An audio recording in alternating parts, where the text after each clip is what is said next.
Assalamualaikum. Hai semuanya. Baik, berjumpa lagi bersama Ustadz Naso. Pada kesempatan kali ini kita akan belajar tema 5 dengan fokus muatan PPKN. Baik, sebelum belajar, marilah kita berdoa bersama-sama. Mudah-mudahan apa yang kita pelajari hari ini bisa bermanfaat untuk diri kita, lebih-lebih untuk orang lain ya. Amin ya robbal alamin. Yuk kita berdoa bersama-sama. Berdoa mulai. Bismillahirrahmanirrahim. Rabbi shrah li sadri wa yassir li amri wahlul 'uqdatam min lisani yafqahu qawli bi rahmatika ya arhamar rahimin. Baik, terima kasih anak-anakku yang sudah ikut berdoa bersama-sama. Pada hari ini kita akan membahas tentang menelaah keberagaman sosial, budaya, dan ekonomi masyarakat. Jadi hari ini kita belajar tentang keberagaman. Nah, kira-kira seperti apa? Ayo kita belajar bersama-sama. A few minutes later.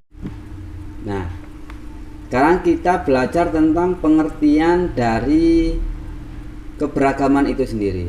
Nah, kira-kira seperti apa sih pengertiannya? Yuk kita baca bersama-sama.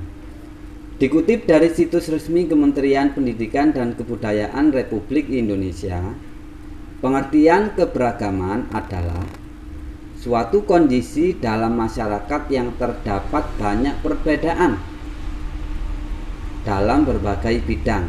Ya, jadi keberagaman itu adalah suatu perbedaan dalam berbagai bidang. Contohnya apa saja? Perbedaan dalam suku bangsa, perbedaan dalam ras, agama, keyakinan, ideologi politik, sosial budaya, dan ekonomi, serta banyak hal lainnya yang berbeda dari masyarakat itu. Sekarang kita akan belajar lebih spesifik lagi. Kira-kira keberagaman apa yang akan kita bahas hari ini? Nah, yang pertama adalah keberagaman sosial budaya. Kita tahu bahwa manusia, kita semua masyarakat adalah sesuatu yang lazim atau sesuatu hal yang wajar apabila ada suatu perbedaan ya. Karena itu kita disebut dengan makhluk sosial, makhluk yang membutuhkan orang lain, makhluk yang tidak bisa hidup sendiri. Karena itulah ada perbedaan. Perbedaan itu bukan untuk saling bercerai-berai ya. Perbedaan itu untuk saling melengkapi. Baik, sekarang kita akan membahas tentang keberagaman sosial budaya. Yuk kita pelajari bersama-sama. Keberagaman kehidupan sosial budaya masyarakat Indonesia dipengaruhi faktor lingkungan ya. Masyarakat di pegunungan lebih banyak menggantungkan kehidupan dari pertanian, sehingga berkembang kehidupan sosial budaya masyarakat petani. Masyarakat di pantai mempunyai mata pencarian sebagai nelayan dan berkembang kehidupan sosial masyarakat nelayan. Jadi seperti itu ya. Jadi keberagaman sosial budaya itu salah satu faktornya dari tempat tinggal atau letak geografis dari masyarakat tersebut. Contohnya di pegunungan, maka dia akan mempunyai atau keberagaman dalam hal kehidupan di pertanian ya. Jadi yang di pegunungan atau di desa itu biasanya ya semuanya rata-rata mata pencariannya ya di bidang pertanian. Demikian pula dengan masyarakat yang berada di dekat pantai ya atau di dataran rendah.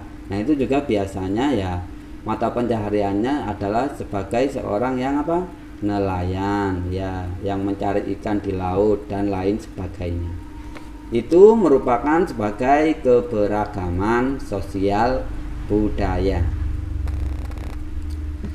Kita lanjutkan pembahasan kita. Ciri-ciri masyarakat pedesaan. Nah, tadi kita sudah membahas bahwa terkait masyarakat pedesaan ya atau masyarakat daerah pegunungan masyarakat daerah pesisir pantai itu mempunyai keberagaman dalam hal mata pencarian. Nah, di sini kita akan membahas tentang masyarakat pedesaan. Kira-kira ciri-cirinya seperti apa? Yang pertama adalah hubungan kekerabatan masih kental. Ini seringkali masih kita rasakan, seringkali masih kita temukan saat di desa itu kekerabatan itu masih sangat kental sekali. Jadi satu sama lain masih saling bahu membahu, tolong menolong, gotong royong itu masih sangat kental di daerah pedesaan. Ya. Yang kedua, masyarakat dekat dengan alam. Jadi masyarakat dekat dengan alam. Rata-rata pedesaan itu biasanya adalah di daerah pegunungan atau di daerah pesisir ya seperti itu, di daerah pinggiran pantai ya atau di pulau-pulau, dan itu rata-rata mereka semua adalah dekat dengan alam bebas ya, dengan alam yang alami gitu. Selanjutnya, jumlah masyarakat lebih sedikit daripada di kota. Biasanya masyarakat desa itu jumlah masyarakatnya, jumlah orangnya itu lebih sedikit daripada masyarakat di kota ya, kebanyakan seperti itu. Selanjutnya, masyarakat homogen dalam hal mata pencaharian, agama, adat, dan banyak kesamaan lainnya. Homogen itu apa sih? Homogen adalah sesuatu yang sama ya, atau sesuatu yang tidak banyak bervariasi, tidak banyak macamnya. Contoh, saat di desa biasanya itu mata pencahariannya adalah petani ya, seorang petani ya. Rata-rata ya semuanya ya petani, jarang ada yang di bidang hal yang lainnya. Karena itulah dinamakan biasanya di daerah pedesaan itu masyarakatnya homogen. Adatnya juga seperti itu. Adatnya biasanya dalam suatu desa itu sama. Agamanya juga demikian, dan banyak hal lain yang mempunyai kesamaan. Kita lanjutkan. Kalau yang tadi ciri-ciri dari masyarakat pedesaan. Selanjutnya, ciri-ciri masyarakat perkotaan seperti apa? Yuk kita pelajari. Yang pertama, masyarakat yang bersifat individualisme. Apa sih individualisme? Individualisme adalah masyarakat yang dimana dia lebih sering atau lebih bisa bekerja atau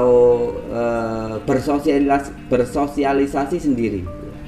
Dia lebih sering bersosialisasi sendiri atau dalam hal keluarganya sendiri ya, seperti itu. Terkadang ada masyarakat perkotaan itu yang malah tidak kenal, tidak tahu dengan tetangganya sendiri. Nah, inilah yang disebut dengan individualisme. Selanjutnya, masyarakat perkotaan itu biasanya gaya hidup lebih mewah. Ini kebiasaan ya, biasanya atau rata-rata masyarakat perkotaan itu hidupnya lebih mewah. Gaya hidupnya lebih modern. Ini ya, yang seringkali kita ketahui bahwa masyarakat perkotaan memang biasanya lebih modern, lebih terdepan ya dalam hal apapun daripada masyarakat pedesaan. Memiliki pendidikan yang relatif tinggi.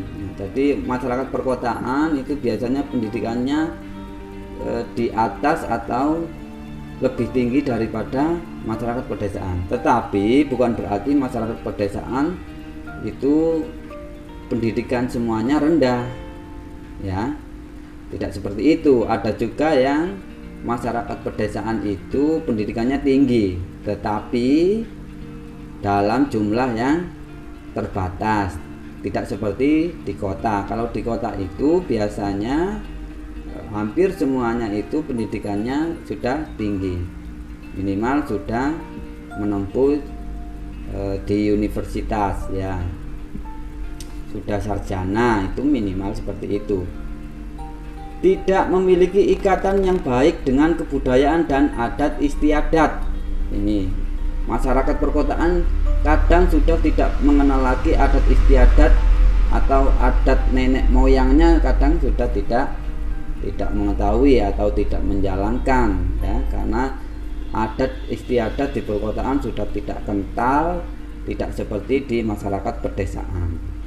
Jadi seperti itu. Baik, selanjutnya kita akan membahas tentang keberagaman ekonomi. Ya, kita akan membahas tentang keberagaman ekonomi. Ada banyak faktor yang mempengaruhi keberagaman ekonomi. Salah satunya atau beberapa diantaranya adalah ada 3 faktor. Yang pertama adalah kondisi geografis. Ya, kondisi geografis di mana masyarakat itu tinggal. Masyarakat pedesaan rata-rata pada umumnya itu mata pencahariannya adalah seorang petani, nelayan, dan yang lain sebagainya. Ya, tetapi saat masyarakat perkotaan biasanya itu lebih bervariasi, ya, lebih heterogen, lebih banyak macamnya, lebih banyak macam dari mata pencariannya. Ada arsitek misalnya, ada programmer, ya, ada dokter, guru, dan yang lain sebagainya. Lebih banyak, lebih bervariasi daripada di pedesaan. Selanjutnya, penerapan teknologi ini juga menjadi faktor penting dalam hal ekonomi. Faktor teknologi ini sangat penting. Ya, di perkotaan teknologi sudah sangat berkembang, sangat pesat sekali. Ini yang bisa menumbuhkan tentang ekonomi, ya. Jadi tumbuhnya ekonomi juga ada pengaruhnya dari penerapan teknologi ini. Kalau di pedesaan biasanya kita melakukan suatu hal masih manual, tetapi kalau sudah di perkotaan sudah banyak sekali alat atau bahan-bahan yang bisa digunakan untuk memudahkan kerjaan kita, ya, itu ya, untuk memudahkan pekerjaan kita. Nah, itu salah satu yaitu penerapan teknologi. Ini juga menjadi faktor yang mempengaruhi keberagamannya, yaitu tingkat pendidikan. Ya, tingkat pendidikan ini juga menjadi faktor keberagaman ekonomi. Ya, jadi pendidikan yang tinggi dan pendidikan yang rendah biasanya mempunyai keberagaman masing-masing, baik dalam hal mata pencaharian ataupun usaha-usaha yang lain. Ya, seperti itu. Nah, seperti yang sudah Ustadz jelaskan tadi, bahwa tentang keberagaman sosial, budaya, dan ekonomi itu bukan hanya dirasakan oleh kita, masyarakat Indonesia saja, tapi hampir semuanya, hampir semua negara, semua masyarakat juga merasakan keberagaman itu, termasuk negara-negara ASEAN, ya, termasuk masyarakat ASEAN juga pasti merasakan keberagaman itu semua. Nah, apakah di negara lain di ASEAN lebih maju dari kita? Ya, tidak juga. Ya, di sana juga ada desa, ya, ada juga kota, ya, banyak, hampir sama dengan Indonesia. Juga masih banyak orang-orang Malaysia misalnya yang mata pencahariannya sebagai petani juga banyak. Jadi masyarakat ASEAN itu hampir sama semuanya dengan masyarakat Indonesia, tidak ada perbedaan. Jadi semuanya tergantung dengan letak geografis masing-masing. Saat letak geografisnya di pegunungan, maka kebanyakan mata pencahariannya adalah petani dan yang lain sebagainya. Di perkotaan juga seperti itu, lebih bervariasi dalam hal mata pencaharian dan ekonominya bisa jadi lebih baik dari pedesaan. Jadi seperti itu. Baik anak-anakku, demikian tadi penjelasan tentang keberagaman sosial, budaya, dan ekonomi. Jika ada yang kurang dipahami, bisa ditanyakan, bisa melalui kolom komentar, atau bisa menghubungi gurunya masing-masing. Baik, terima kasih yang hari ini sudah menyimak video pembelajaran ini. Terima kasih yang sudah menyimak sampai akhir, dan tentunya mudah-mudahan kalian semua selalu diberikan kesehatan oleh Allah sehingga bisa terus belajar, terus menyimak video pembelajaran dari ustadz-ustadzahnya. Baik, terima kasih. Tetap semangat, menolak menyerah. Ustadz akhiri. Wassalamualaikum warahmatullahi wabarakatuh. Sampai berjumpa di video berikutnya. Bye bye.